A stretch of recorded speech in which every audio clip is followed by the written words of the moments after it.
The moment Celia Ralston stepped off the stagecoach in Redemption Creek, Texas, in the spring of 1878, a man on horseback nearly ran her down, and it was only the quick, iron grip of a stranger's hand that pulled her back from the churning hooves and saved her life. She gasped, stumbling backward into the solid wall of someone's chest, her carpetbag swinging wildly from her wrist, her hat tilting sideways over one eye. The world spun for a second, all red dust and the sharp smell of horse sweat and the distant thunder of the departing stagecoach, and then the world steadied itself, and she became aware of the hand still wrapped around her forearm, warm and certain. "You all right?" The voice was low and unhurried, the kind of voice that had no need to raise itself to be heard. Celia straightened, tugged her hat back into place, and turned to face her rescuer. He was tall, lean in the way that hard work and long miles made a man lean, with dark hair pushed back beneath a battered brown hat, and eyes the color of creek water in winter, a kind of deep grayish green that caught the afternoon light and held it. He had a jaw that needed a shave and a mouth that looked like it had forgotten how to smile sometime recently, though the shape of it suggested it had once known how very well. "I am perfectly fine, thank you," Celia said, and she heard the clipped formality in her own voice and could not entirely help it. She was from St. Louis, Missouri, and Redemption Creek was about as far from St. Louis as a person could get without falling off the edge of the continent. "The rider came out of nowhere." "That be Billy Crane," the man said. "He comes out of nowhere most days. You learn to watch for him. I have only been in town for approximately 40 seconds. Something shifted in those gray-green eyes, not quite a smile but close to the shadow of one. "Elijah Rourke," he said, and released her arm, touching the brim of his hat. "I run the livery on the south end of town." "Celia Ralston," she said. "I am the new schoolteacher." He regarded her for a moment, taking in the neat gray traveling dress, the properly laced boots, the small trunk that the stagecoach driver had dropped unceremoniously in the dust behind her. "Didn't know they'd hired one," he said. "The school board did 6 weeks ago by post. I corresponded with a Mr. Harlan Price." "Harlan Price died 8 days ago," Elijah Rourke said. Celia stared at him. "I beg your pardon." Hart gave out. "He was the one pushing for the school. His wife moved back to her sister's place in San Antonio." He paused, studying her carefully, as though measuring the exact amount of bad news she could absorb in a single afternoon. "Might be the school board's plans have changed." Celia looked down the length of Redemption Creek's main street, at the weathered storefronts and the saloon with its slightly sagging porch and the general store with a hand-painted sign, and the dry, relentless Texas sky pressing down on all of it. She had sold her furniture. She had given up her rented room. She had spent nearly the last of her savings on the stagecoach ticket. She had no particular place to return to and nothing waiting for her if she did.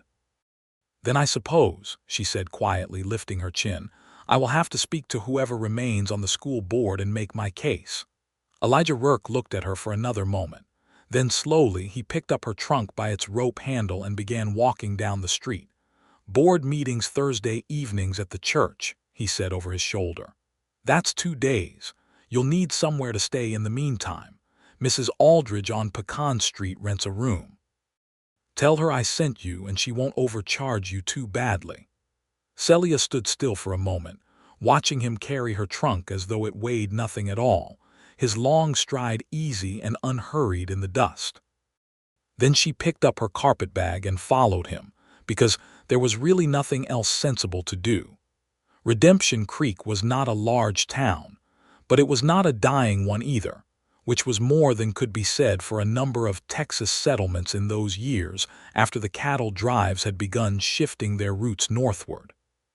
The town had a feed store, a doctor's office, a church, the saloon, the general store, a small hotel that also served as a telegraph office, Elijah's livery, and about 60 or 70 families scattered on ranches and homesteads within a day's ride.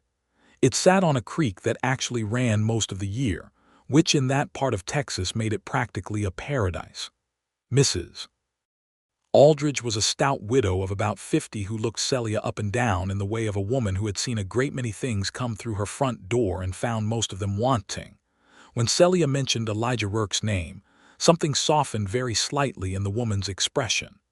"He's a good man," Mrs. Aldridge said, which seemed to be all the reference Celia required. "Room's $1 a week, meals included, and I expect quiet hours after 9. "Those are perfectly acceptable terms," Celia said. She was shown to a small, clean room at the back of the house with a window that looked out on a kitchen garden and a clothesline, and she sat on the edge of the narrow bed and pressed her hands together in her lap and breathed through the particular loneliness of arriving somewhere entirely new. She had done it before. She had been doing it in various forms since her parents died of typhoid when she was 16.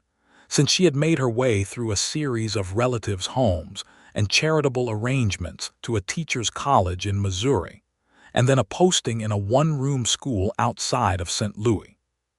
She was 24 years old and she had learned that loneliness was a thing you could sit with quietly, like bad weather, until it passed. She unpacked her trunk methodically. She arranged her books on the small shelf beside the window. She set her mother's silver-framed photograph on the dresser and smoothed the coverlet on the bed and told herself that Thursday was only 2 days away. She saw Elijah Rourke the next morning. She had risen early, as was her habit, and walked to the end of Pecan Street where it joined the main road, intending to get some sense of the town's geography in the early light. The sky was enormous here in a way the Missouri sky had never been, streaked pink and gold in the east, and the air had a kind of clean, dry sharpness that was entirely unlike the thick, river-damp mornings she was accustomed to. He was outside the livery when she passed, working over a chestnut mare's foreleg with the careful, focused attention of a man who knew horses the way some men knew scripture. He didn't see her at first, and she slowed her pace without quite meaning to, watching the way his hands moved over the animal's leg, firm and patient and sure. The horse stood perfectly still under his hands, trusting him entirely. Then he looked up and their eyes met across the dusty street. He straightened. "Miss Ralston, Mr. Rourke," she paused. "Is she all right?" He glanced at the mare. "Stone bruise, she'll be fine in a few days with some rest." He stroked the horse's neck once and the mare leaned into his hand. "You're up early." "I generally am. I find mornings useful." "Most things worth doing happen early," he agreed. He was quiet for a moment, studying her with that careful, unhurried attention of his. The Delacroix Ranch is the biggest outfit in the area. Augustin Delacroix has 2 boys of school age. The Henson family has 3 kids. The Morales family south of town has 4. If you can get those families behind the school, the board will listen. Celia looked at him with genuine surprise. "You have been thinking about this." "I was thinking about it last night," he said, and the directness of the admission seemed to cost him nothing. "You came a long way." "I did," she said softly. He patted the mare's shoulder and picked up a brush. "Delacroix Ranch is about 3 miles east on the creek road," he said. "Augustin is a reasonable man if you catch him before noon, when the heat makes him disagreeable. I could lend you a horse if you wanted to ride out." Celia hesitated. She could ride, though not with great confidence, and 3 miles on an unfamiliar horse in unfamiliar country was more than she generally liked to contemplate before breakfast. "That is very kind," she said. "I might walk." Something crossed his face that was definitely closer to a smile than anything she had seen from him yet. 3 miles in this heat by mid-morning isn't a walk I'd recommend in those boots," he said, looking briefly at her feet.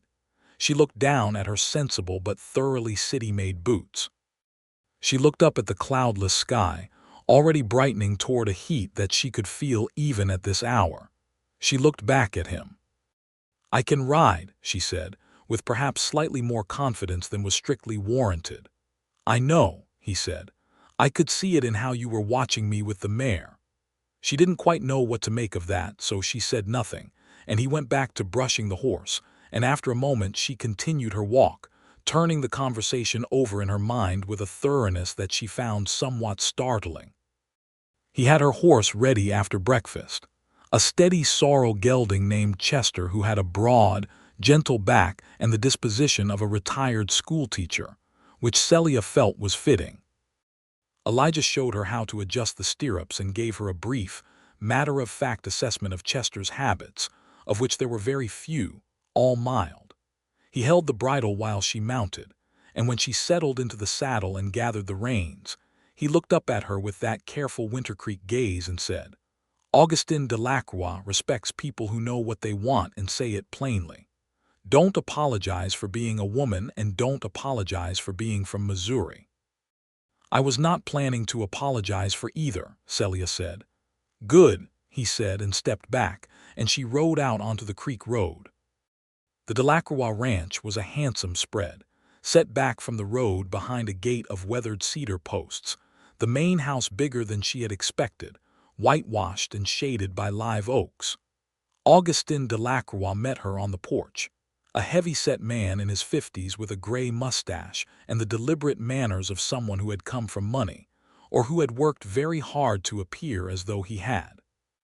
His wife, a woman named Therese with kind dark eyes and flour on her apron, brought lemonade without being asked.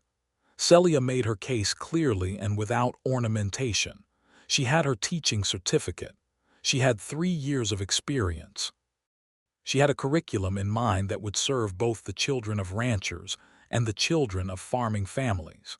She believed, she said, that an educated community was a prospering one, and that whatever the school board decided about formal arrangements, the need for those children was real, and she intended to meet it. Augustin Delacroix listened to all of this with his thick arms folded across his chest, and his expression giving away precisely nothing. When she finished, there was a silence during which the only sound was the cicadas in the live oaks. Then he said, "Who sent you out here?" "Elijah Rourke suggested I speak with you," Celia said. Augustin's expression shifted. "Did he?" He unfolded his arms. "Elijah Rourke is a man I trust," he said. "I'll be at the board meeting Thursday. You make the same case you just made me, you'll have your school."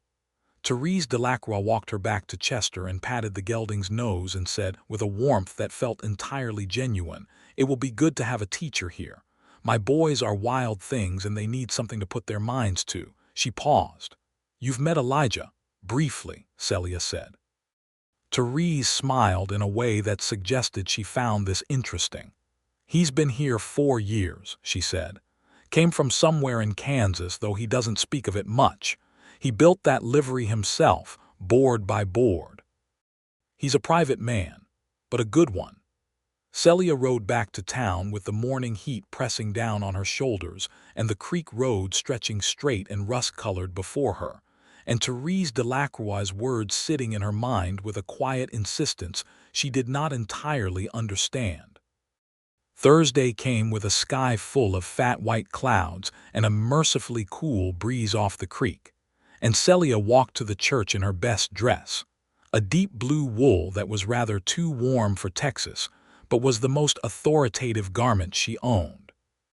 The school board consisted of 4 men, a rancher named Perkins, the reverend whose name was Calhoun, the owner of the general store whose name was Moss, and Augustin Delacroix. They sat behind the first pew in the small, plain church and listened to her with varying degrees of attention. Reverend Calhoun asked whether she had a strong moral character.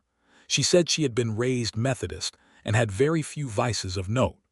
Perkins asked whether she could handle a room full of children with ranch-bred energy. She said she had handled 32 students at once in Missouri, several of whom had been considerably larger than she was. Moss asked whether she needed a salary right away. She said she would need it eventually, yes. Augustin Delacroix asked no questions at all, only sat with his arms folded and nodded once at the end, in a way that seemed to settle the matter. They voted. It was 4-0 in her favor, and Moss pumped her hand enthusiastically and said that school could start in 2 weeks, which would give people time to get word out to the families. The schoolhouse was a small building behind the church, he said, which she was welcome to inspect in the morning. She walked out into the soft evening air with a feeling in her chest that she thought might be pure relief, or might be happiness, or might be both of those things braided together. The street was quiet in that particular way of early evening, warm light in the saloon windows, a dog sleeping on the general store porch, the smell of wood smoke from someone's supper fire. Elijah Rourke was leaning against the hitching post outside the church, hat in his hands, looking at the sky with the expression of a man who had been waiting but did not wish to appear to be waiting. He turned when she came down the steps. "Well, they hired me," she said. "School begins in 2 weeks." Something happened in his face then, something real and unguarded, a genuine warmth that broke through the privacy of his expression like sunlight through cloud cover. He nodded once slowly, and she could see that he was pleased in a way that went deeper than politeness. "Good," he said. "This town has needed a school for 3 years. You have been advocating for one." "Quietly," he said. "I'm better at quietly." She laughed, and he looked at her when she laughed, startled, as though the sound was something unexpected and pleasant. "Will you let me buy you supper?" he said, and then seemed slightly surprised at himself for having said it. "At the hotel. They serve a decent plate." Celia considered him in the soft evening light, the earnestness beneath the reserve, the care he had taken over the past 3 days on her behalf when he had absolutely no obligation to do so. "Yes," she said. "I think that would be very nice." The hotel dining room was plain and well lit, and run by a woman named Doris who brought cornbread without being asked and refilled coffee cups with the efficiency of long practice. Celia and Elijah sat across from each other at a corner table and talked through the entire meal in a way that felt both easy and surprising, the way a door opens smoothly on a hinge you didn't know was well-oiled until you push it. She told him about St. Louis, about the teacher's college, about the school outside the city where she had worked, about her parents dying when she was young, and the sense she had always had of needing to build her own ground to stand on. She was more forthcoming than she usually allowed herself to be, and she was aware of it, and she told herself it was simply the relief of the day and the cornbread and the coffee. He told her about growing up on a ranch in Kansas, one of 4 brothers, his father a cattleman who had died when Elijah was 19, and the ranch had been sold to pay debts, and he and his brothers had scattered to different winds. He'd spent several years drifting, working cattle drives and breaking horses for various outfits, and then 4 years ago he'd come through Redemption Creek on his way to nowhere in particular, and Harlan Price had offered him the use of the old livery building for back taxes, and it had seemed like as good a place as any to stop. "Do you miss Kansas?" she asked. He considered this with the seriousness he seemed to bring to everything. "I miss my brothers," he said. "Kansas itself, not particularly." "Do you hear from them?" "Letters sometimes. My brother Daniel is in Colorado. Marcus is up in Wyoming. Patrick went to California." He turned his coffee cup in his hands. "We're not good at keeping in touch. We all learned to take care of ourselves very early, and I think it made us each a little too self-contained." Celia looked at him across the small table. "I think being self-contained is not necessarily a flaw," she said, "but I think it can become a habit that is hard to break even when you might want to." He looked at her steadily. "I think you're right," he said, and his voice was quiet and even, and something in the evenness of it made her heart do something unusual. She walked back to Mrs. Aldridge's house in the dark, the night sky overhead blanketed in stars in a way that she still found breathtaking after nearly a week in Texas, and she stood on the porch for a moment before going inside and listened to the creek in the distance, and thought about gray-green eyes and the warmth in a face when it allowed itself to be unguarded. The schoolhouse needed work. She saw that clearly enough in the morning when Moss unlocked the door and let her in. The windows needed cleaning. The floor needed sweeping. There were 6 mismatched desks and a broken chalkboard, and a hole in the corner of the roof that had let the weather in over the winter. She stood in the center of the room with her hands on her hips and made a list in her small, precise handwriting. She was back at the schoolhouse 2 hours later with cleaning supplies from the general store, and she had been at it for perhaps an hour when she heard boots on the steps outside and turned to find Elijah in the doorway with a toolbox in one hand and lumber on his shoulder. "Word travels in a small town," he said. "I did not ask for help," she said, though she was not displeased. "You didn't have to." He looked at the roof corner.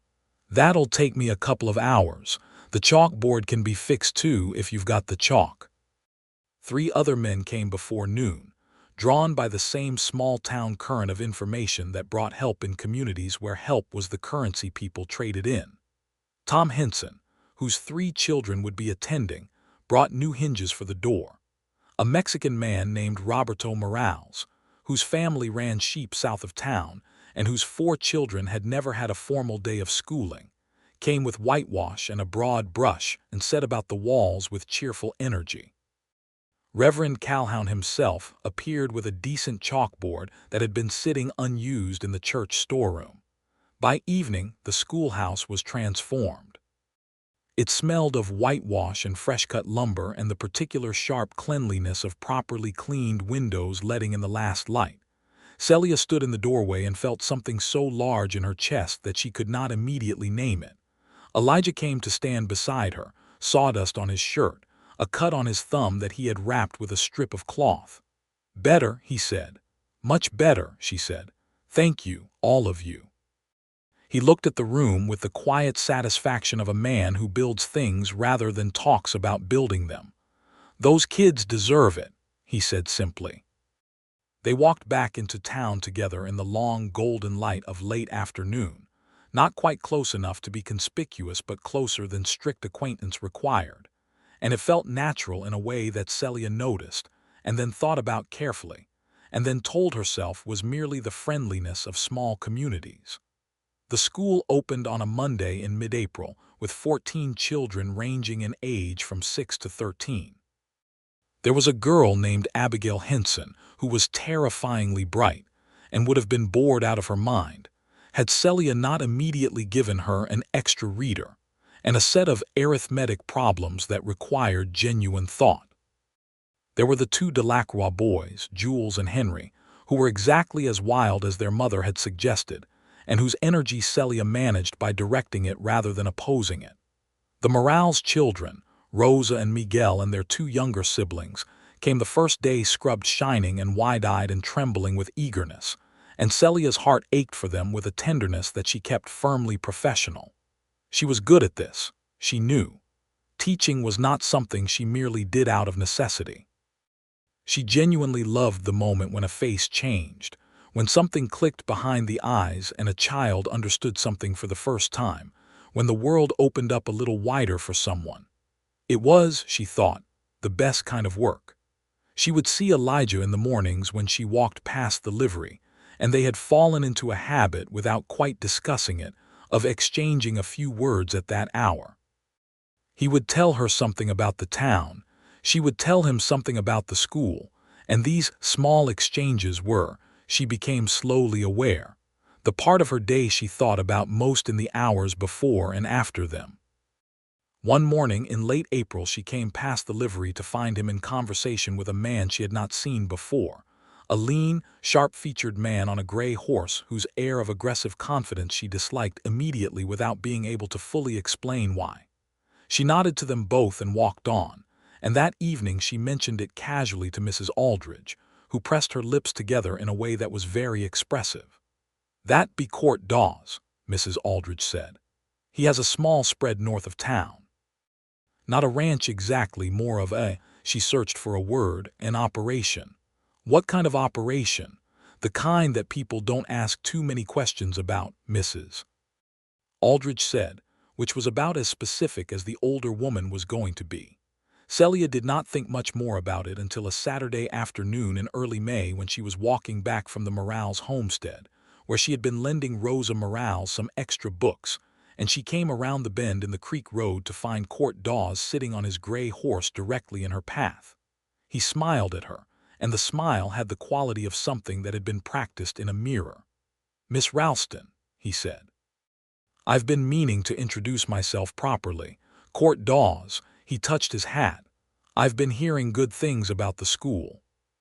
"That's very kind," she said pleasantly, and moved to step around the horse.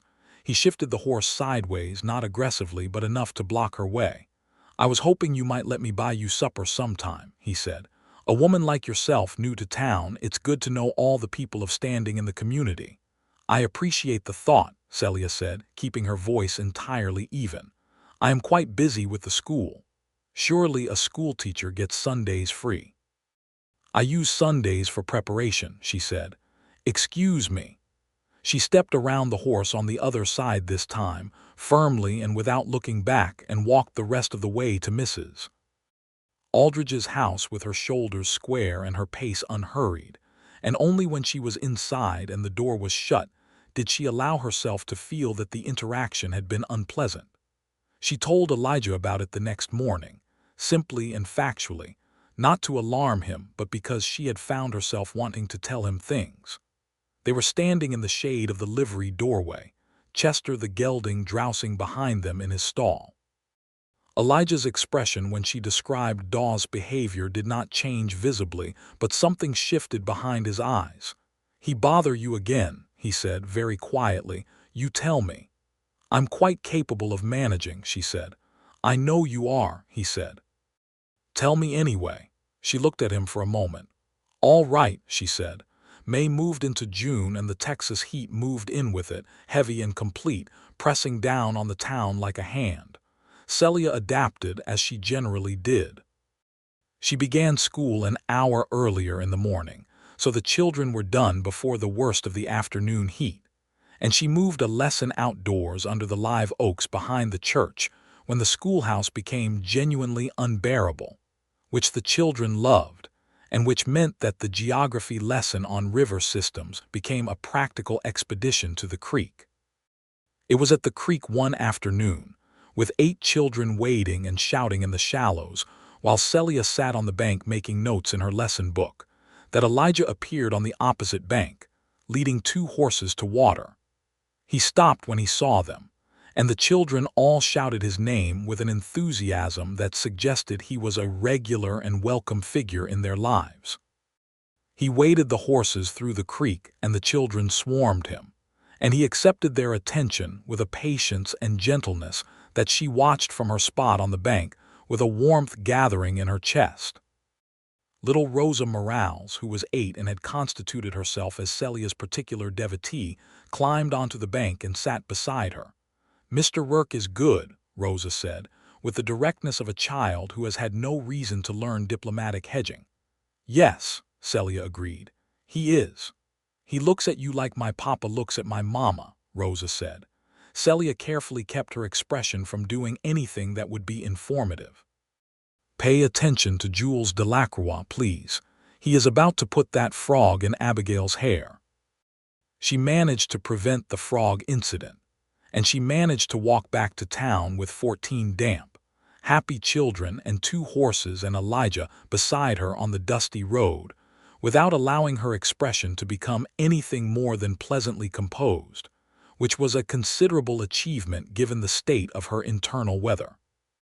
He asked her to walk with him that evening, just those words, standing at the gate of Mrs. Aldridge's house with his hat in his hands and the last light going gold around him, and she said yes without the smallest hesitation. They walked to the edge of town, where the creek road wound south through the grass, the sky above them going from gold to rose to a deep, clear violet. The cicadas were loud, and the creek murmured somewhere to their left, and the air had that particular dry sweetness of a Texas summer evening that Celia had come from not liking to finding very beautiful. He told her about a horse he had acquired that week, a black mare with a quarter horse's compact power, and a spirit that had resisted breaking in the way that spirit generally does when it is worth having. He had been working with her patiently and slowly, earning her trust rather than demanding submission. He talked about horses the way some men talked about music or mathematics, with the particular clarity of a man describing the thing that makes most sense to him in the world. Celia found herself thinking about what it would mean to be trusted by a man who understood trust so precisely, who gave it carefully and meant it entirely when he gave it. "Can I ask you something?" she said. "Yes," he said, without qualification. "Why did you help me? That first day and then the school and—" She gestured vaguely. You had no reason to. He walked a few paces in silence, looking at the road ahead. Then he said, "You weren't going to ask for help. You would have walked 3 miles in those boots to the Delacroix Ranch in the heat and made your case and gotten your school or not gotten it and dealt with either outcome entirely on your own." "That's not an answer," she said. "No," he agreed. He stopped walking and she stopped too, and they stood in the cooling evening air facing each other with the first stars coming out above them. "I didn't help you because I thought you needed it," he said. "I helped you because I wanted to be useful to you. There's a difference." Celia looked at him in the violet dusk, at the honesty in his face, the steady way he held her gaze.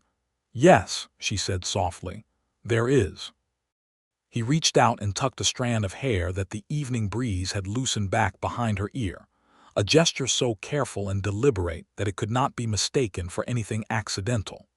His fingers barely grazed her cheek, and then withdrew, and he stood there looking at her with an expression that was entirely unguarded for the first time since she had known him, all the private reserve set aside.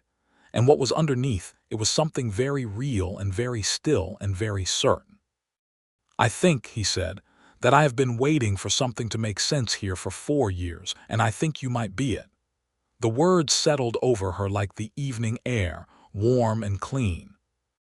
She reached up and took his hand, not impulsively but with the same deliberate intention with which she did everything that mattered to her. His fingers curled around hers and held on. "That is a very honest thing to say," she said. "I'm not good at much else," he said. She laughed and he smiled, a real, full smile, and she thought that it was exactly as good as the shape of his mouth had suggested it could be. They walked back to Mrs. Aldridge's house with their hands linked, through the warm Texas evening with the stars coming fully out overhead, and it felt like something that had been waiting to be true for a long time, finally becoming so. Summer in Redemption Creek had its own particular rhythm. The cattlemen were busy with the summer work, and many of the ranch children's attendance at school became irregular as they were needed at home, but Celia kept the school running for those who could come and sent lessons home with the ones who couldn't.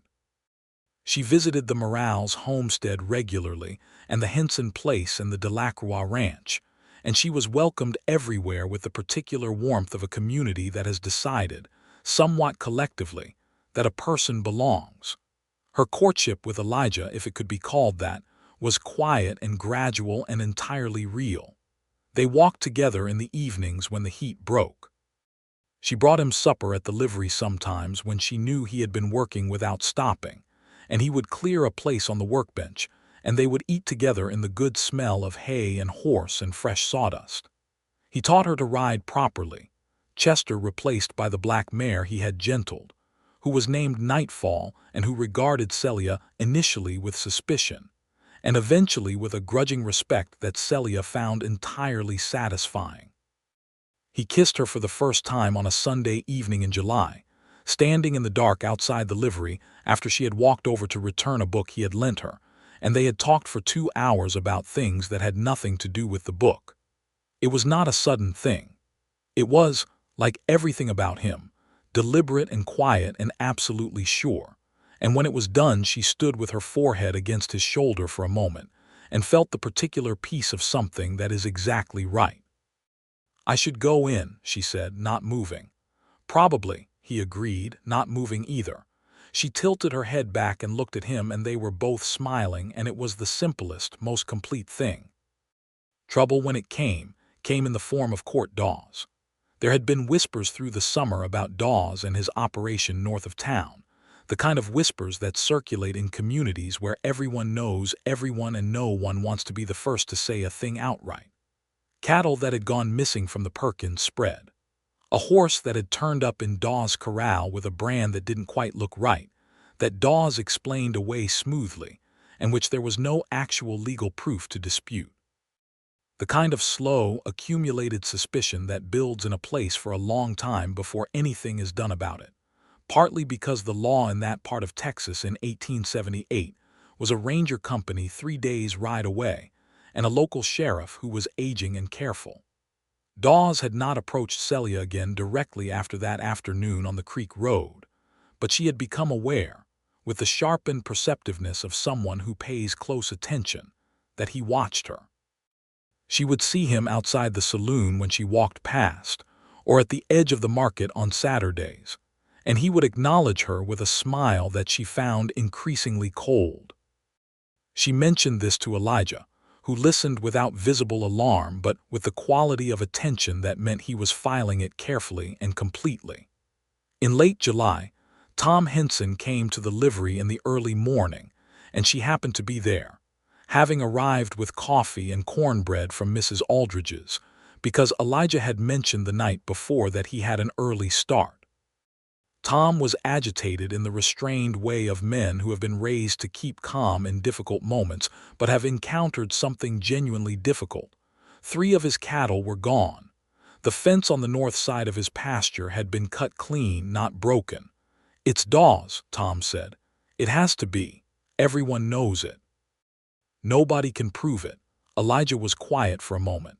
"The ranger post at Fort Griffin has a sergeant named Calloway who's been looking for a pattern of evidence," he said.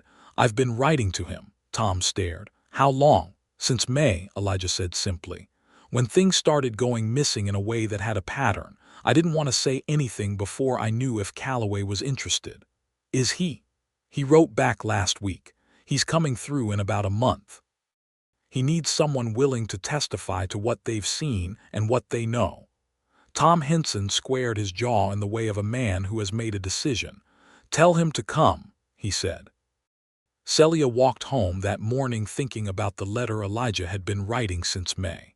The quiet and methodical way he had been working on a problem that the whole town felt, but no one knew how to address, asking for no credit and making no announcement, simply doing the thing that needed doing.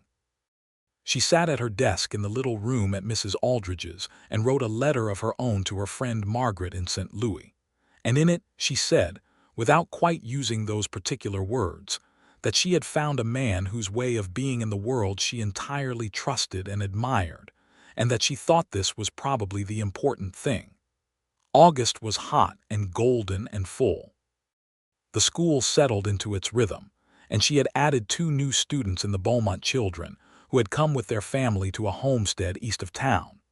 The Morales children were progressing extraordinarily, particularly Rosa, whose reading had surpassed several of the older students, and who had a gift for numbers that Celia intended to nurture carefully. She wrote to the teachers' college in Missouri and asked them to send her additional materials. She and Elijah had Sunday suppers at the hotel now, a standing arrangement, and the whole town had settled around this fact with a comfortable acceptance that Celia found both touching and slightly amusing. Mrs. Aldridge had begun setting only one place at the kitchen table for Sunday evenings without comment. Therese Delacroix had told Celia, with the directness of a woman who says exactly what she means, that Elijah Rourke was a better man than he knew and that Celia was good for him. "He's been alone too long," Therese said. "Some men get used to it and forget that they don't prefer it." "I think he remembers," Celia said, and Therese smiled. She asked him once, on one of their evening walks, why he had never married. They were comfortable enough with each other now that the question could be asked simply, without performance. "I was engaged," he said after a moment, "in Kansas. When I was 22, he was quiet for a few steps. Her name was Anna. She died of a fever the winter before we were to be married." "I'm sorry," Celia said, and she meant it fully. "It was a long time ago," he said. "I don't say that to diminish it. I say it because it's true that grief changes shape over time, and I'm glad it does." She slipped her hand into his. He held it. "Is that why you came here, after everything in Kansas?" "Partly," he said. "I didn't want to be anywhere familiar for a while. And then familiar started to build here without me trying, and I found I didn't mind." She thought about the life he had constructed in this small town, board by board, relationship by relationship, the livery and the community trust and the quiet, unannounced acts of care for the people around him. She thought about a person rebuilding their world with their own hands and deciding in the end to build it here. "I'm glad you stayed," she said. "So am I," he said, and looked at her sideways, and that was all. The Texas Ranger, Sergeant Calloway, arrived at the end of August.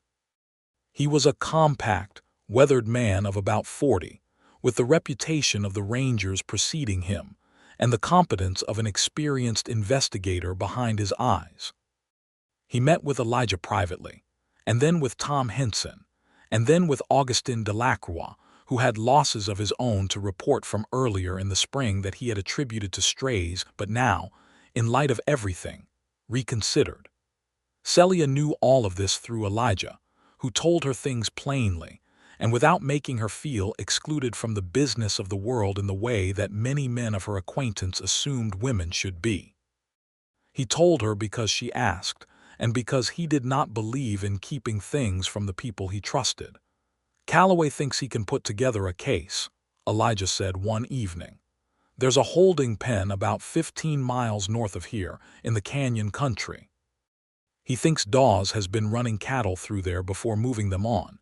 If he can document it and get witnesses to identify the brands, there's enough. What happens to Dawes? That depends on what they find. Cattle theft in Texas can be a serious charge. Calloway seems to think Dawes has been operating this way for a while, probably before he came here." "Will it be safe?" she asked, meaning, for you, though she left that unspoken. He looked at her and knew what she meant and answered what she meant. "I'm not going north to the canyon country. That's Calloway's job. I'm just providing the documentation I've been collecting." She nodded. She trusted him to tell her the truth, and that trust, she thought, was not a small thing. Dawes must have known something was happening, or suspected it, because the following week he came into the general store while Celia was there collecting supplies and stood beside her at the counter with a proximity that was deliberately uncomfortable and a smile that was not a smile at all. "I hope you're settling in well," he said. "A woman in your position, alone in a new place, you want to make sure you have the right kind of friends." "I have excellent friends," she said evenly, not looking at him, counting out her coins for moss with steady hands. "Rourke's a careful man," Dawes said. "Very careful. A woman might find that kind of man. Quiet company." "I happen to prefer quiet company," she said, and picked up her basket and walked out of the store into the bright afternoon. She was more shaken than she let show, and she recognized with some irritation that this was exactly what Dawes intended. She told Elijah that evening, and Elijah's jaw tightened in the particular way that she had come to read as anger held very carefully in check. "Calloway is moving this week," Elijah said. "One way or another, it'll be resolved." It was resolved in the way of Texas justice in those years, which was not always tidy but was usually final. Calloway rode north with 2 other rangers and found exactly what he had expected to find in the canyon: a holding operation of some scale, and Court Dawes, who apparently had more sense than nerve when confronted with the authority of the Texas Rangers, did not choose to make things worse for himself by resisting. He was taken into custody on a Thursday morning and transported to the county seat, and the town of Redemption Creek exhaled in the collective way of communities that have been waiting for something to be resolved. Elijah heard from a fellow at the telegraph office that afternoon and came to find Celia at the schoolhouse where she was grading papers in the late light. He stood in the doorway and told her, and she set down her pen and looked at him for a moment and then said, "Thank you for writing to Calloway in the first place." "The Hensons and the Delacroix lost property," he said. "Yes, but you were the one who took it on when everyone else was just talking about it," she said. "That matters." He came into the schoolhouse and sat on the edge of one of the small desks in the way of a man who has been on his feet all day. And she made room for him in the way of a woman who knows exactly where she wants a person to be. And they sat together in the quiet schoolhouse, while the light went gold outside the clean windows, and talked about nothing in particular and everything that mattered. September came with a slight cooling in the air, the first suggestion that summer would not last forever, and Celia's second month of school was even better than the first. The Beaumont children had settled in. Abigail Henson had begun helping the younger students with their reading in a way that Celia suspected was the earliest signs of a future teacher in the making. Rosa Morales had written a composition about the creek that was so precise and lovely that Celia had copied it out and sent it to the teacher's college in Missouri with a letter asking about scholarship possibilities, which felt like planting a seed that might take years to flower but was entirely worth planting. On a Saturday in mid-September, Elijah came to Mrs. Aldridge's house in the evening instead of meeting Celia on the street, which was unusual, and Mrs. Aldridge let him in with an expression of elaborate neutrality that told Celia she had been expecting him and found the situation satisfying. He sat across from Celia at Mrs. Aldridge's kitchen table, which was not where people sat when they were making small talk, and turned his hat in his hands for a moment in the way that meant he was arranging words. "I have been thinking," he said, "about what I want my life to look like." Celia set down her coffee cup and gave him her complete attention. "I want to add on to the livery," he said. "There's property next to it I can buy from the town. I want to build a house." He looked at her. "I want to build it for a reason." "What reason?" She said because she wanted to hear him say it. He met her eyes. "Because I want you in it," he said. "Because I want to marry you, Celia, if you'll have me. I know that's plain and probably not." "Yes," she said. He stopped. "Yes. Yes, Elijah," she said, and she was smiling, and she could see that he was working very hard to maintain his composure and not entirely succeeding, and that this was one of the most endearing things she had ever witnessed.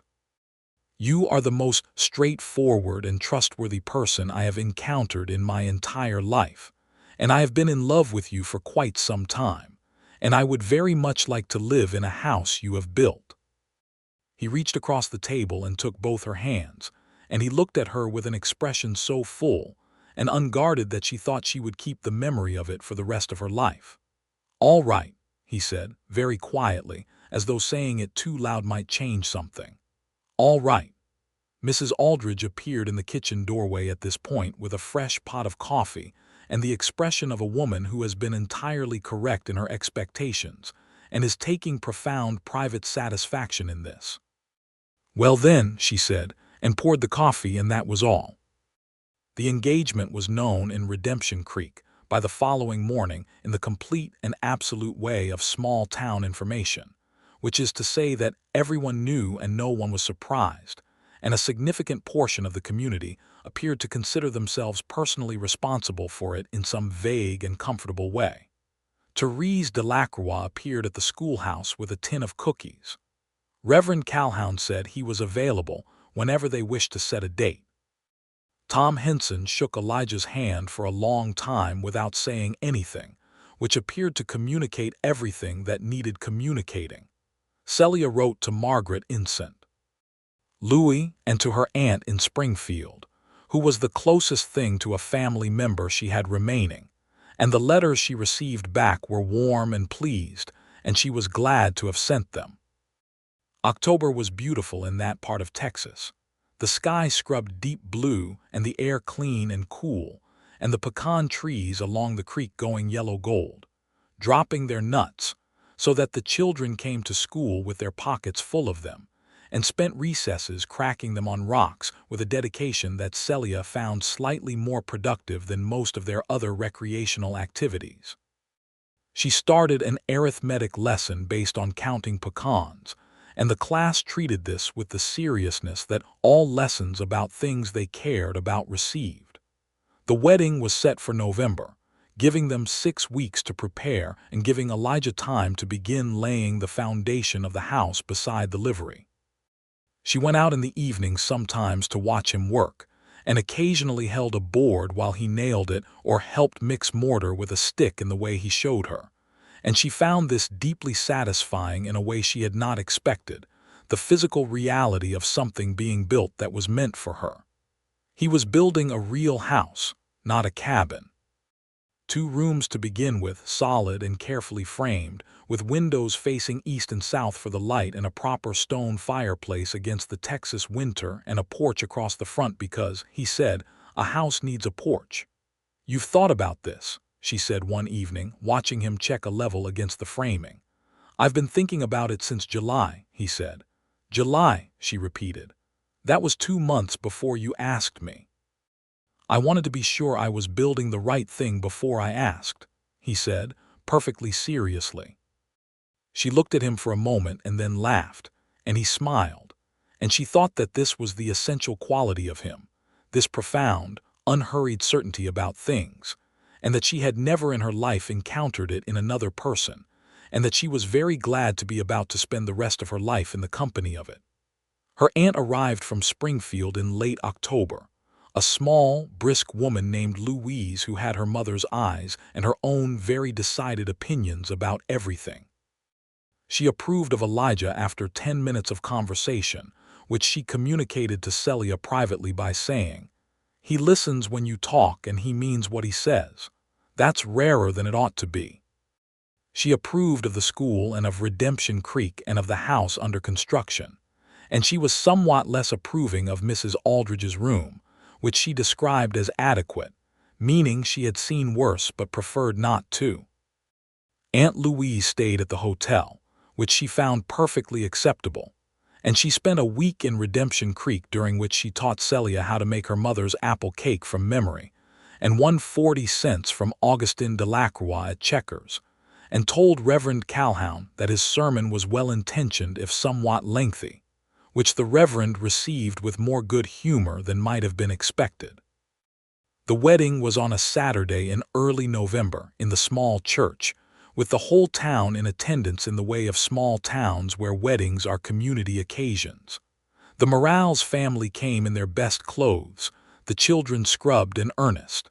The Hensons came, and the Beaumonts, and the Delacroix, Therese in a hat with a bird on it that she wore on important occasions. Mrs. Aldridge sat in the front row on Celia's side, with the proprietary satisfaction of a woman who has been part of something from the beginning. Celia wore the blue wool dress, the authoritative one she had worn to the board meeting, because she had no other formal dress, and because it was, she had decided, fitting that the dress that had begun her life in Redemption Creek should be present at the day that properly started it. Aunt Louise had pressed it and added a small piece of ivory lace at the collar that had belonged to Celia's mother, and when Celia looked at herself in the mirror that morning, she thought she looked like herself and was glad of it. She walked herself down the aisle, because she had no one to do it for her, and because she had been walking herself places all her life and saw no reason to pretend otherwise, and she heard a small sound from Mrs. Aldridge as she passed that might have been a suppressed emotion of some kind. Elijah was waiting at the altar in a clean white shirt and his good jacket, his hat in his hands because you did not wear a hat in church, his hair combed and his jaw properly shaved. When she came down the aisle and he saw her, his expression did the thing she loved, all the reserve setting aside at once, open and real and entirely certain. They stood before Reverend Calhoun, who kept his sermon mercifully brief, perhaps in deference to Aunt Louise, and made their promises in the plain and serious way of people who do not make promises lightly and mean to keep them. When the Reverend said Elijah could kiss his bride, Elijah looked at her for a moment first, as though making sure, as though even now there was room to check, and she reached up and touched his face and kissed him, and from the congregation behind them came the particular sound of a community that has been collectively invested in an outcome finally seeing it achieved. The reception was at the Delacroix Ranch, because Augustin Delacroix had a large dining room and Therese had been planning the food for 3 weeks. There was roast beef and cornbread, and 3 kinds of pie, and a fiddle player named Old Jim who knew 40 songs and played them all with tremendous enthusiasm. Elijah danced with Celia in the way of a man who has not danced recently and knows it, with a careful, earnest effort that she found entirely charming. She danced with Tom Henson and Roberto Morales and Augustin Delacroix, who turned out to be a surprisingly graceful dancer when he wanted to be. Aunt Louise danced with Reverend Calhoun, which surprised everyone including the Reverend.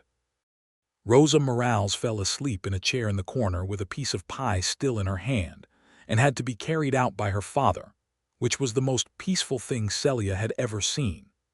Late in the evening, after the dancing had slowed and people had drifted to quieter conversations, and old Jim was playing something soft and slow. Elijah found Celia on the porch of the Delacroix house looking out at the Texas night, the stars immense and clear above the black shapes of the live oaks. He came and stood beside her, their arms touching, and she leaned into him slightly and he put his arm around her shoulders. "All right," he said. "More than all right," she said. "You."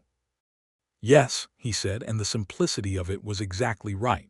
She tilted her head against his shoulder and looked at the stars, and the night was warm enough and the fiddle was still playing softly inside and the whole enormous sky was above them.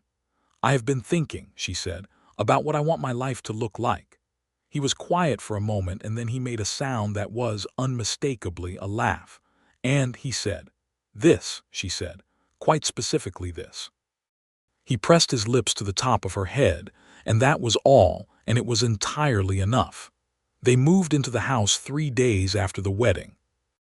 It was not finished, exactly.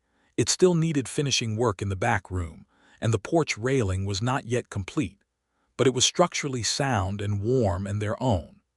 Celia arranged her books on the shelves Elijah had built and put her mother's photograph on the mantelpiece of the stone fireplace, and set up her writing desk near the south window, where the light came in clean and long in the mornings. On the first evening in the house, they ate supper at the kitchen table by lamplight, and it was a completely ordinary supper, beans and cornbread, and it was the best supper she could remember. Winter in Texas was mild by Missouri standards, which Celia appreciated, though the north winds could be cold and sharp, and the nights required the fireplace that Elijah had built with such care. She kept the school running through December, closing only for Christmas week, and the children gave her a card they had made collectively with their names in their various handwriting styles, from Abigail Henson's neat, careful letters to little Samuel Beaumont's determined scrawl, and she kept it on her desk for the rest of the year. Christmas Eve they spent at the Delacroix Ranch with most of the town, the way they would spend many Christmas Eves in the years to come, because Therese Delacroix believed that Christmas was not a private occasion and had an open house that fit the whole community and fed everyone and was the warmest night of the year. Elijah brought something out of his saddlebag that evening before they left for the Delacroix Ranch, a small package wrapped in brown paper, and set it on the kitchen table. "It came on the stage yesterday," he said, with the air of someone who had been keeping a secret with some difficulty. She unwrapped it. Inside was a book, a botanical atlas of the Texas Hill Country, with detailed illustrations of every native plant and tree and wildflower. She looked at it and then looked at him, and he was watching her with quiet pleasure. "You mentioned in September that you wished you knew the names of all the plants along the creek," he said. She had mentioned it once, in passing, in the middle of a longer conversation about something else entirely. "You remembered that," she said. "I generally remember things you say," he said, as though this were self-evident. She closed the book and stood up and kissed him properly, and he held her close in the warm kitchen with the lamplight golden around them, and she thought that this was what it meant to be known.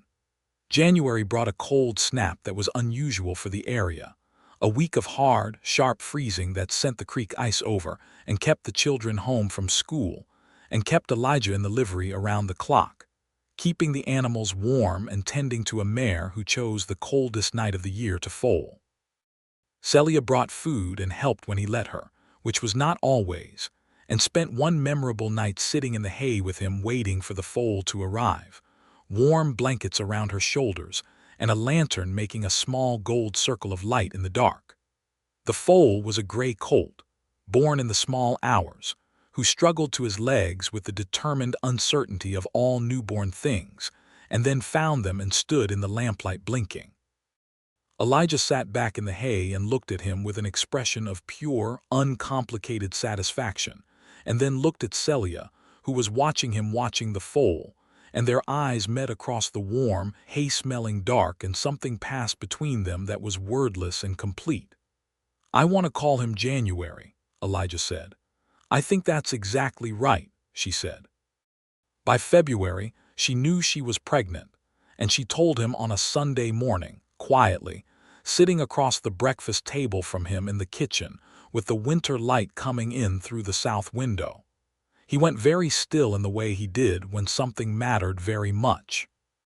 Then he reached across the table and took her hand and held it between both of his and said nothing for a long moment, and his face was entirely open and full of something that was beyond the reach of any words they had. "Are you well?" he said when he could. "I am very well," she said, "perfectly well." He brought her hand up and pressed his lips to her knuckles, and she felt the slight unevenness of his breath. "All right," he said very quietly. "All right." She continued teaching for most of the spring, because she saw no reason not to, and the children needed her, and she was, as she pointed out to Elijah when he suggested she might want to take it easier, perfectly well. He accepted this with the grace of a man who has learned to trust her judgment about her own body and her own work, though she noticed him watching her more attentively when she walked across the schoolyard, and making sure there was always a spare blanket in the wagon when he drove her anywhere.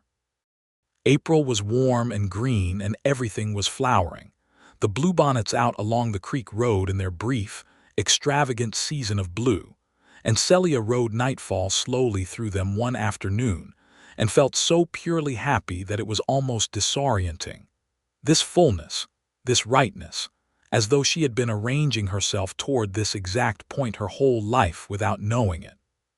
She stopped at the crest of the low hill above the creek and looked out at the country, the rolling grassland and the live oaks, and the ribbon of the creek, and the town in the distance with its weathered buildings, and its ordinary, complicated human life.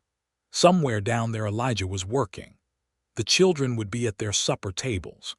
Old Jim was probably playing his fiddle somewhere, and Rosa Morales was probably reading something at the kitchen table while her father called her in to help with dishes. Redemption Creek, she thought. She had not chosen it for anything she could have named before she arrived. She had chosen it, really, because there was nowhere else to go and a letter waiting for her here. But here she was, with her boots properly broken in and her house and her husband and her school, and the Texas sky so wide above her that you could fall into it, and the spring grass bright and the bluebonnets blue as faith along the road. She turned nightfall toward home.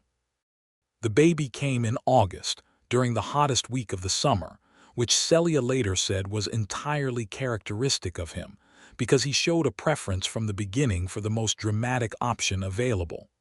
Elijah was present the entire time, which the midwife, a weathered woman named Mrs. Prater, found notable. He held Celia's hand, and did exactly what she asked him to and did not make it about himself in any way, which was also characteristic of him. The baby was a boy, 8 pounds and furious at the interruption of his previous arrangements, with dark hair and lungs that the midwife said she had rarely heard equaled. They named him Thomas James Rourke, Thomas for Tom Henson, who was as close to a best friend as Elijah had, and James for Celia's father. They called him Tom from the first day. The real Tom Henson appeared at the door the following morning with his hat in his hands, and the expression of a man who has been deeply honored, and is somewhat undone by it. He shook Elijah's hand for a long time. He looked at the baby with the earnest admiration of a man who had 4 children of his own and knew what he was looking at.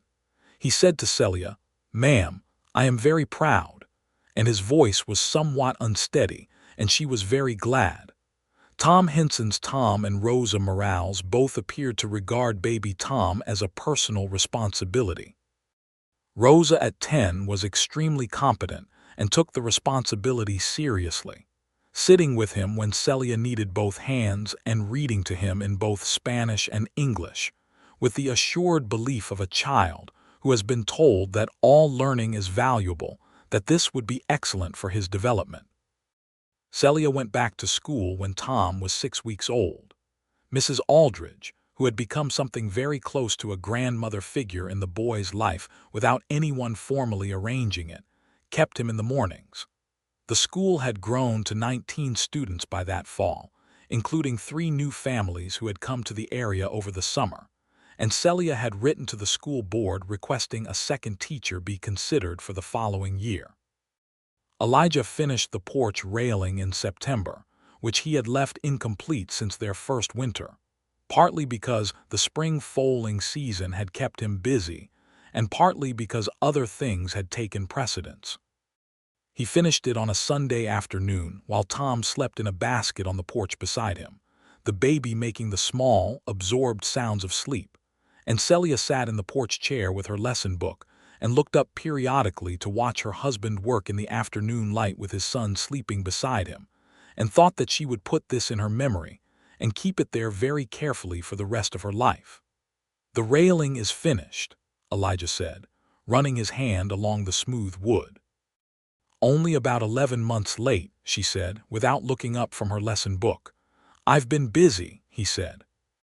"I know what you've been busy with," she said, and glanced at the basket, and he looked at the basket too, and they were both quiet for a moment in the particular way of parents, in the presence of something they cannot quite believe they have been trusted with.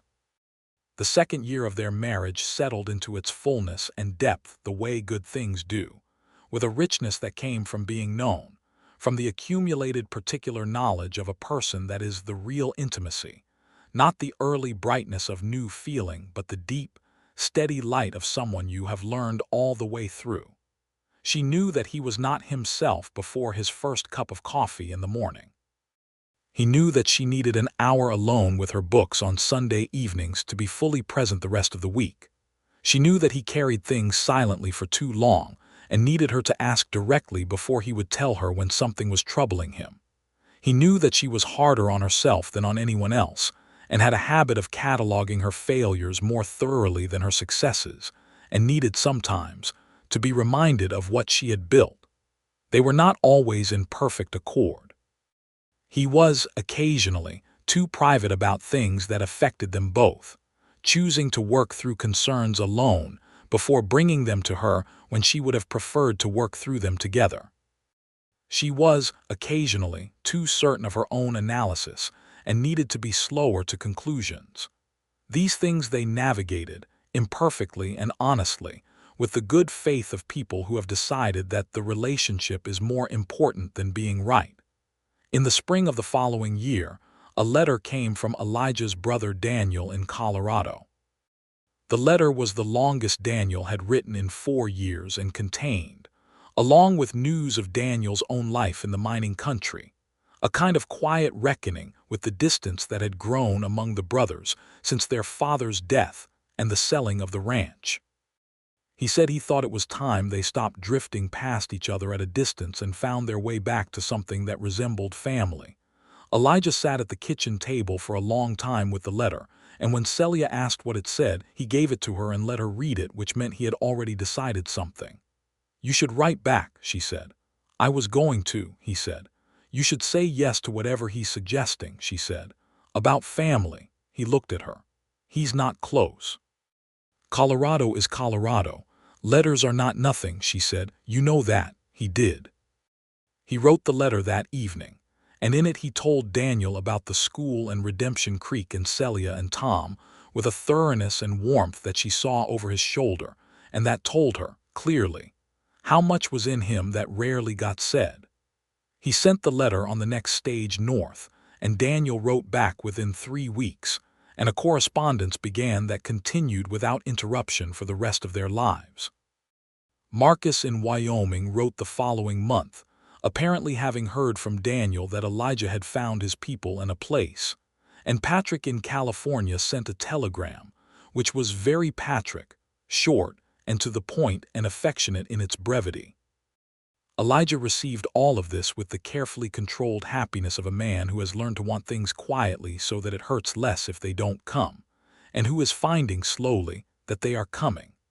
The summer that Tom was almost 2 years old, Elijah added 2 more stalls to the livery and hired a young man named Eddie Vargas, Roberto Morales's nephew, who was 17 and had a natural way with horses and needed work and direction in about equal measure.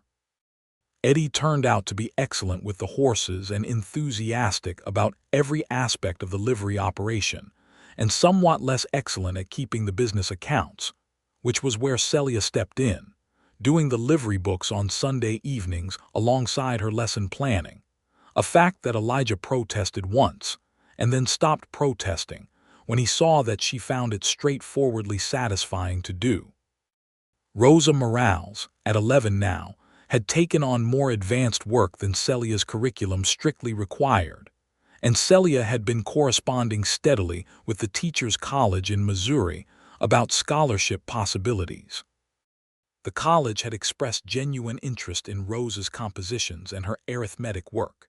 It would be years before Rosa was old enough to apply formally, but Celia intended to have the groundwork laid well in advance. She spoke to Roberto and Maria Morales about it one Sunday afternoon, sitting in their kitchen, while Rosa was in the yard with the younger children, and Tom was asleep in her arms. Roberto was quiet for a long time, in the way of a man weighing something very large and important. Maria was not quiet at all, her eyes bright with something that was hope and fear and love all at once. "She is very good," Roberto said. "She is exceptional," Celia said. "I do not say that to every parent." "Missouri is far," Maria said. "It would be years from now," Celia said gently. "And there would be support. I will help her apply. I will write every letter that needs writing." She paused.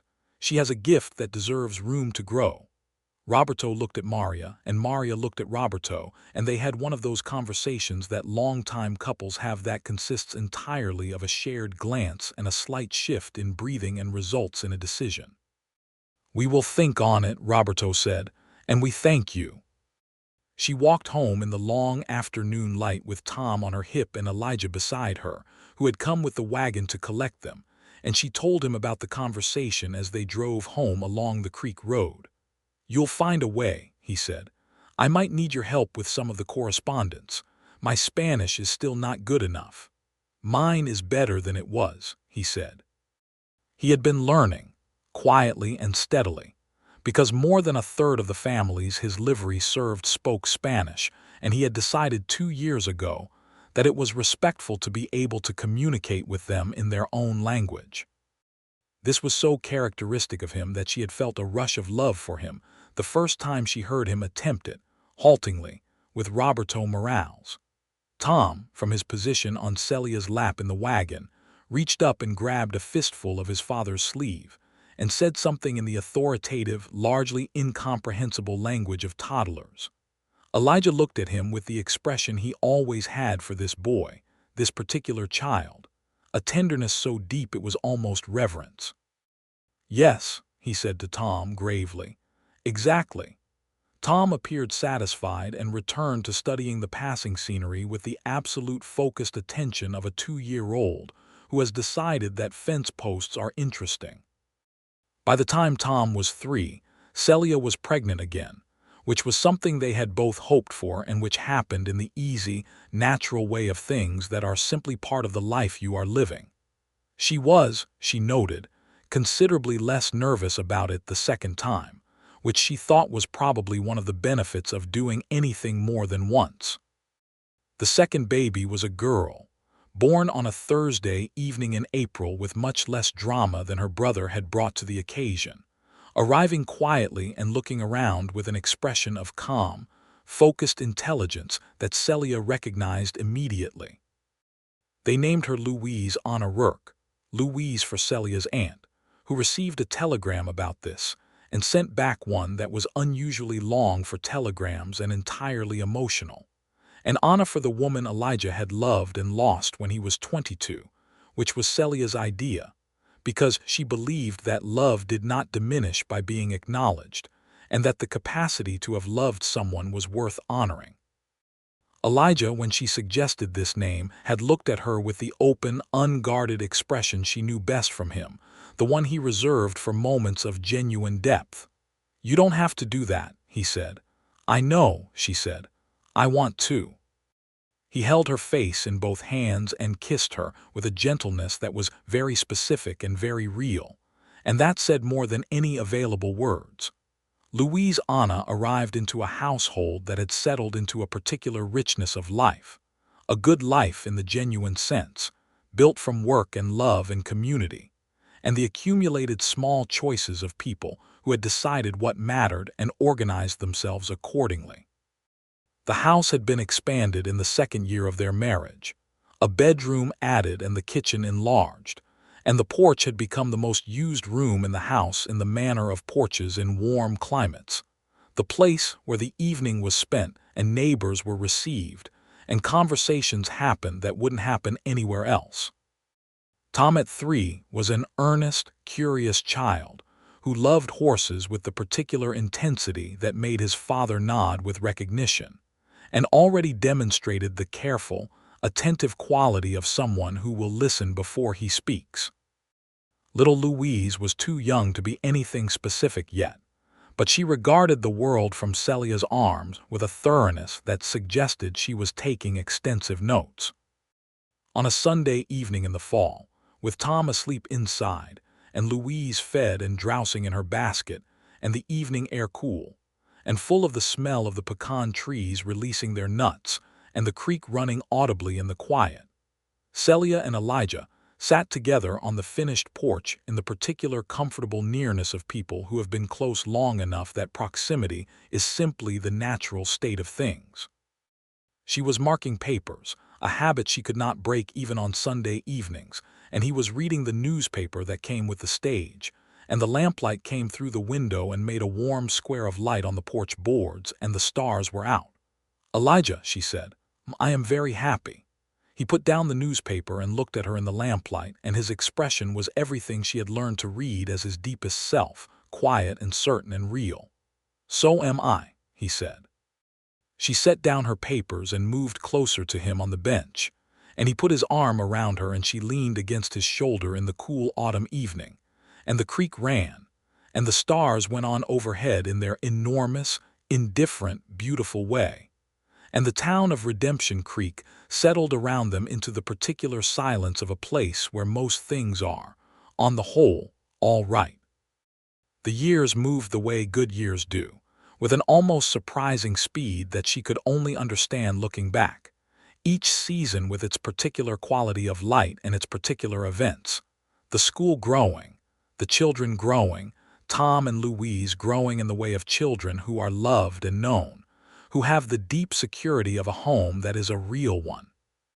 Abigail Henson did become a teacher, as Celia had suspected she might from the beginning, and came back to Redemption Creek after her training to teach in the school that had given her her beginning, which was the kind of outcome that made Celia feel that the work was real and lasting. Rosa Morales, at 15, received a formal letter of interest from the Teachers' College in Missouri, the result of 5 years of Celia's correspondence on her behalf, and spent an evening at the Rourke kitchen table with Roberto and Maria and Celia and Elijah, and a great many tears of various kinds working through what it meant and what was possible. Rosa went to Missouri at 17. She came back at 22 with her teaching certificate, and a young man she had met in her second year named James Whitfield, who was from a good family in Kansas City, and who met Roberto Morales's extended and careful scrutiny with an earnest, respectful patience that ultimately won the older man's approval. They settled in San Antonio, where the school system was larger and offered Rosa the scope she needed, and they wrote letters, long letters in both Spanish and English, and Celia kept every one. Eddie Vargas took over the livery management fully when Elijah, in his mid-40s, began shifting his attention toward breeding, which had always been his real interest. The gray colt January, who had been born in the coldest week of their first winter, turned out to be a horse of remarkable quality, and the breeding program built around him produced animals that were sought after across 3 counties. It was work that suited Elijah deeply, the patient, long-view work of building something excellent through care and time and knowledge. Tom, at 12, was already working alongside his father in the breeding program, with the attentive, careful focus that had been his quality from the beginning. Louise, at 9, was in her mother's school, where she was academically very strong and socially more complicated, being both the teacher's daughter and a person of considerable personal opinion, which was a combination that required managing. Daniel Rourke came to visit from Colorado in the spring of the year Tom was 12, the first time Elijah had seen his brother in more than 16 years. They stood on the porch of the house that Elijah had built and looked at each other for a moment in the recognition that is deeper than surprise, and then they embraced in the brief, complete way of men who do not embrace easily but mean it entirely when they do. Daniel stayed for 2 weeks. He was a quieter version of Elijah, something she had not quite expected, with the same careful attention and the same economy of words, and watching the two of them together she could see the common root of them, what the family had been before everything scattered it. Daniel told stories about their childhood that Elijah never told, because Elijah was a forward-looking person by habit, and she sat with Tom and Louise in the evenings and let the stories accumulate, building a picture of the man she loved in the years before she knew him. On the last evening before Daniel left, he sat with Elijah on the porch while Celia was inside putting the children to bed, and she heard their voices, low and unhurried, and did not hear the specific words but heard the tone, the quality of two people who have found their way back to each other across a long distance, and she stood in the kitchen for a moment and let the sound of it be simply what it was. Marcus and Patrick were never able to visit, Wyoming and California being what they were, but the letters continued, and at Christmas they were exchanged, and at the milestones of children being born and growing up and getting married in later years, and the connection held, which was the thing that mattered. The school celebrated its 10th anniversary on a Saturday in April of the year Louise started attending it. Celia organized a gathering of every family whose child had passed through the school's doors, which was a considerable portion of Redemption Creek and the surrounding area. Abigail Henson, now officially her colleague, helped with the organization and baked 3 pies. The current students performed an arithmetic demonstration that Celia thought was somewhat dry as entertainment, but which the parents received with genuine enthusiasm. Tom read a poem he had written himself, about the creek in winter, which was technically unrelated to anything academic but which was, Celia thought quietly from her seat beside Elijah in the back row, very good. Elijah was perfectly still beside her while Tom read, in the way he was when something was reaching him deeply, and afterward he said nothing but pressed her hand once firmly, and she understood entirely. Later, when the gathering had wound down and the families were drifting home in the long spring afternoon, Reverend Calhoun, who was aging now but still present and still given to speeches, said that the school had changed the character of the town, that educated children grew into different kinds of adults, that the whole of Redemption Creek was different and better for what had been built here 10 years ago by a young woman who had arrived on the stage with a carpetbag and a determination, and had not been run down by Billy Crane, who was still riding carelessly through town, and who had not, in 10 years, come particularly close to improving. There was laughter at this, and Celia stood at the front of the schoolroom she had cleaned and claimed and inhabited for a decade, and looked at the faces of the people who were her community, her home, and felt something so full and so real that she could not have named all its parts. She found Elijah's eyes across the room, and he was looking at her already, in the way he looked at her when he was thinking something that he might say later alone, when there was time and quiet for the things that mattered most. She held his gaze for a moment and then smiled, and he smiled back, the full smile, and looked away. They walked home that evening, all 4 of them, Tom at 13 and Louise at 10 and Celia, and Elijah in the spring evening with the creek audible, and the pecan trees out in their new leaves, walking the way families walk when they know their road, with the easy familiarity of people who have been over this ground many times and know every turn. Tom was talking to his father about the breeding program, a horse he had been watching with particular attention, his voice earnest and specific. Louise had found a feather on the road and was examining it with the thoroughness she brought to everything. Celia walked beside Elijah and listened to their children and felt the evening around them, warm and full. Elijah reached over and took her hand. He held it the way he always held it, firmly and naturally without looking over, as though holding her hand was simply the thing he did, as natural as breathing, as basic and right as the ground beneath his feet. They walked home. The house was lit and warm when they came to it, the porch lantern making its small brave light against the beginning of dark, and the pecans in the yard dropping with their soft metronomic fall. And above them, the Texas sky opening up into its nightly exhibition of stars, the great impersonal beauty that had taken her breath away when she first arrived in this country, and that still, after all these years, stopped her sometimes when she stepped outside and looked up. Inside, supper to make and children to settle, and the ordinary beloved routine of their life. Outside, the stars and the creek and the town, full of lives they were woven into, children they had taught, animals Elijah had cared for, neighbors who were family by every measure except blood. She stopped on the porch step and looked up as she always did, and Elijah stopped beside her and looked too, as he always did, and they stood there for a moment in the quiet together, two people who had arrived in Redemption Creek from different directions and different losses and found each other in the dust of the main street and had built this carefully and honestly and well. "Come inside," he said after a moment gently. "In a minute," she said. He waited. That was what he did. He waited always, unhurried and sure, and she loved him for it the way she loved the creek and the stars and the particular quality of the Texas evening light, for being simply and completely what it was. She took one more breath of the clean night air and then turned and went inside, and he followed her, and the door closed behind them, and in the house there was light and warmth and the sound of children and the smell of supper beginning, and outside the stars continued in their ancient courses over Redemption Creek, over the school and the livery and the creek and the road, over everything they had made and everything they were, over this life that was ordinary in every particular and entirely, irreversibly, fully their own,